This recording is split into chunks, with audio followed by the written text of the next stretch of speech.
Bonjour à tous.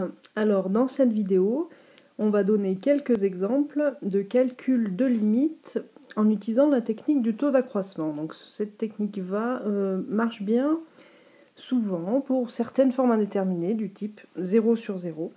Donc on va en voir un petit nombre d'exemples dans cette vidéo. Alors juste pour mémoire, le taux d'accroissement, ça va nous permettre de traiter des limites de ce style-là. Des limites quand x tend vers a, où a est une constante, de f de x moins f de a divisé par x moins a. Donc le cours nous dit que si la fonction est dérivable, la fonction f est dérivable en a, cette limite-là, c'est f' de a.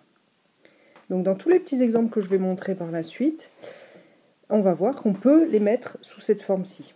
Donc là, on voit bien que c'est une limite du style 0 sur 0, parce que quand x tend vers a, ça tend vers f de a, donc tout ça, ça tend vers 0, et ça aussi, ça tend vers 0. Donc on a bien une forme 0 sur 0.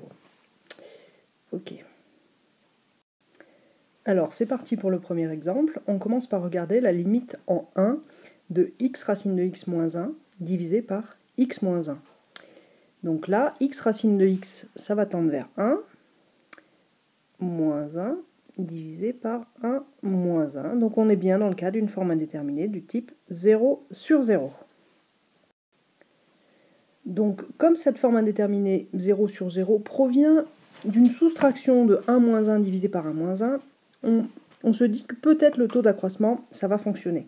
Donc là, il faut arriver à reconnaître une fonction f et un nombre a tel qu'on puisse écrire ça sous la forme f de x moins f de a sur x moins a. Donc là, c'est assez facile, c'est le premier exemple. Ça peut s'écrire f de x moins f de 1 divisé par x moins 1 si on a la bonne idée de poser f de x égale x racine de x, bien sûr. Ok, donc une fois qu'on a fait ça, on sait que cette limite, ici, là, est égale à la dérivée de f en 1. Donc effectivement, cette fonction, on vérifie qu'elle est bien dérivable en 1. On peut la réécrire sous la forme, si on veut, x puissance 3 demi. Donc on a bien le droit de la dériver, elle est tout à fait dérivable. Et on trouve 3 demi x puissance 3 demi moins 1, c'est-à-dire 1 demi. De sorte que en 1, f' de 1, on obtient 3 demi. Ok, et donc là on peut compléter notre calcul et avoir 3 demi pour cette première limite. Ok pour le premier exemple. On passe donc au deuxième. Donc là encore, quand x tend vers 0, en haut on a 0 plus 0. Et en bas on a 1 moins 1. Donc au final on a bien une forme indéterminée du type 0 sur 0. Donc là c'est un petit peu plus compliqué que tout à l'heure. C'est un petit peu moins évident de voir f de x moins f de a divisé par x moins a. La seule chose qui peut éventuellement nous faire penser au taux d'accroissement, c'est le fait qu'ici, là, on a une soustraction d'une constante par une constante. Et donc on se dit que peut-être ici, à cet endroit-là, on pourrait faire apparaître du f de x moins f de a. Donc c'est ça qu'on va faire tout de suite. Donc on conserve ce qui est en haut, et en bas, on va écrire ça sous la forme f de quelque chose, a, moins f de x. Alors qu'est-ce que c'est a et qu'est-ce que c'est x ici? Si on veut que ça fonctionne, il nous faut un f de x égale cosinus x. Comme la limite ici est en 0, on voudrait que ce soit f de 0 qu'on ait, et effectivement f de 0, ça fait cosinus de 0, et donc ça fait 1. Donc on voit bien, si on pose a égale 0, que en bas on a ça, on peut le réécrire sous la forme x2 plus x divisé par f de 0 moins f de x. Donc là on a presque l'inverse d'un taux d'accroissement. Donc on réécrit quand même un peu l'expression là pour avoir donc déjà f de x moins f de 0 en bas, dans le bon sens. Donc pour ça il nous faut un signe moins devant. Et en haut on va factoriser ça sous la forme x plus 1, de sorte qu'on peut séparer en deux la fraction sous la forme moins x plus 1 d'un côté, multiplié par, qu'est-ce qui nous reste? X divisé par f de x moins f de 0. Donc on peut compléter le x en disant que c'est x moins 0. Donc là, ici, là, cette chose-là, c'est bien l'inverse du taux d'accroissement pour cette fonction-là en x égale 0. Donc maintenant, on peut voir que ce taux d'accroissement-là, f de x moins f de 0 divisé par x moins 0, d'après le cours, il va tendre vers f' de 0, c'est-à-dire 0 ici, puisque on a au préalable dérivé la fonction cosinus x, et vu que sa dérivée c'était moins sin x, donc là on obtient moins sinus de 0, c'est-à-dire 0. Donc pour en revenir à notre fonction, ici on a, quand x tend vers 0, cette chose-là qui va tendre vers moins 1, et là qui est l'inverse de quelque chose qui tend vers 0.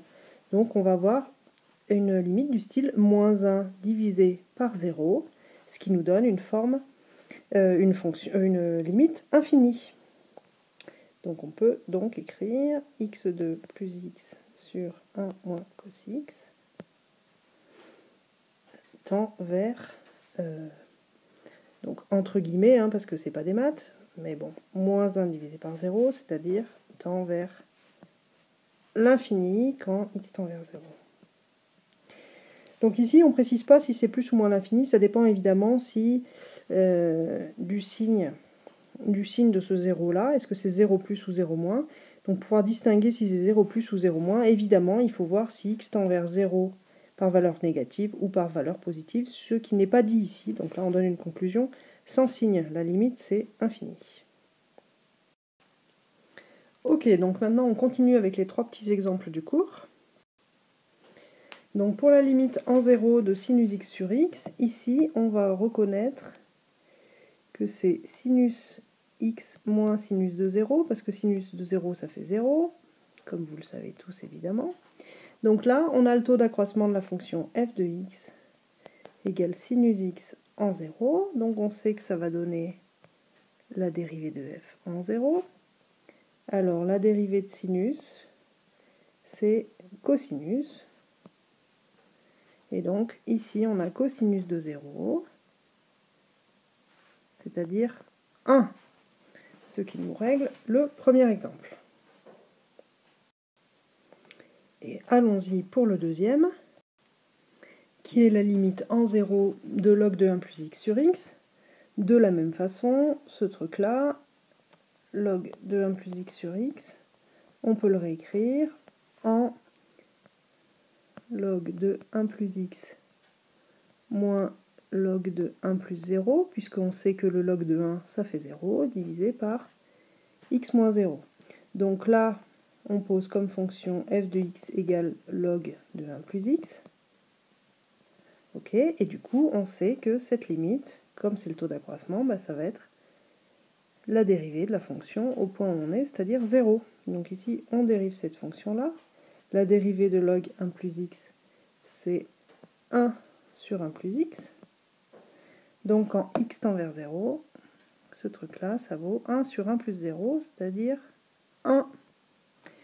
Ce qui règle le deuxième mini-exemple du cours. On passe donc au troisième et dernier, qui est la limite en 0 de exponentielle x moins 1 sur x. Donc comme toujours, ici on reconnaît que c'est exponentielle x moins exponentielle 0, puisque exponentielle 0 ça fait 1 évidemment, divisé par x moins 0. Donc là, la fonction f qu'on va poser, c'est exponentielle x. Le cours sur les taux d'accroissement nous dit que ça, c'est la dérivée en 0. Donc on calcule la dérivée d'exponentielle x. On trouve encore exponentielle x, c'est une jolie propriété de l'exponentielle. Et donc, en 0, ça nous donne exponentielle 0, c'est-à-dire 1. Ce qui conclut le troisième mini-exemple et donc qui boucle la totalité de notre exemple. Voilà. Donc s'il vous reste encore des questions sur ce sujet, évidemment, envoyer un mail à vos enseignants ou poser la question pendant les heures de cours. Merci de votre attention.